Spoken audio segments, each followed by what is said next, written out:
Daniel, Hanania, Michaël et Azaria étaient 4 hommes dans le royaume à l'époque de Nebuchadnezzar, qui n'étaient pas sous l'empire de la peur. Ils ne connaissaient pas encore le rêve du roi Nebuchadnezzar ni sa signification, mais ils avaient la conviction que le Seigneur leur viendrait sûrement en aide au moment opportun. Considérant la situation, le décret du roi avait été proclamé publiquement. Les exécuteurs de la sentence cherchaient Daniel et ses amis pour les mener à la mort. Et pourtant, ces 4 jeunes gens ne manifestaient aucun signe de peur. Ceci est une marque distinctive des vainqueurs. Ils n'auront aucune crainte. Quoi qu'il advienne, nous devrions constamment nous souvenir que le Seigneur est fidèle, qu'il protégera les siens et prendra soin d'eux. Il sait comment délivrer les hommes pieux de Pierre de Neuf. Humainement parlant, nos héros auraient pu avoir des doutes à propos de la manière dont Dieu pourrait leur révéler le rêve oublié et sa signification. Mais ils ne doutèrent pas, ils n'eurent aucune crainte. Le cœur rempli de foi, ils commencèrent à prier.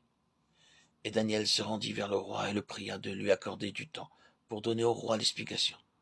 Ensuite Daniel alla dans sa maison et il instruisit de cette affaire Hanania, Michaël et Azaria, ses compagnons, les engageant à implorer la miséricorde du Dieu des cieux, afin qu'on ne fît pas périr Daniel et ses compagnons avec le reste des sages de Babylone.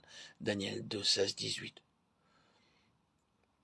Daniel avait reçu le discernement des songes et des visions. Daniel 1, 17. Il était l'instrument choisi par Dieu pour lever le voile.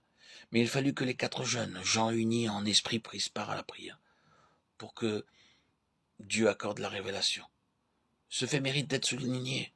Pour devenir vainqueur, il faut que vous appreniez à être solidaire de vos compagnons dans la foi. Il ne s'agit pas de vivre à l'écart, de rester seul.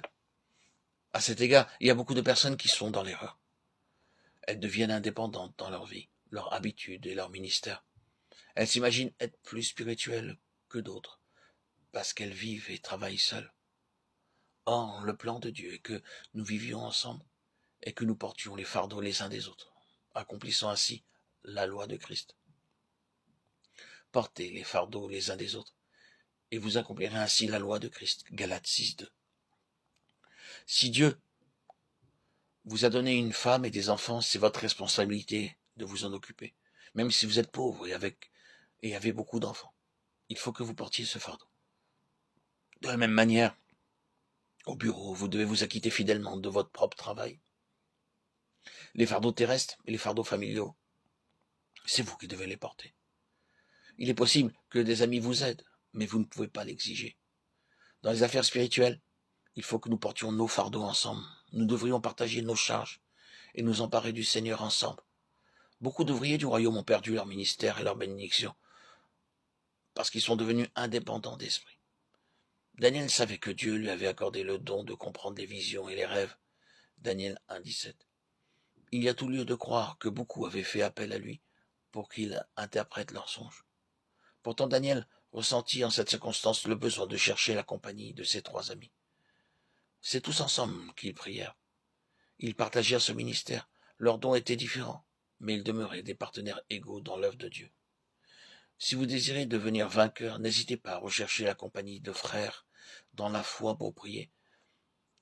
Faites-leur part de vos difficultés, demandez-leur de prier pour vous et avec vous.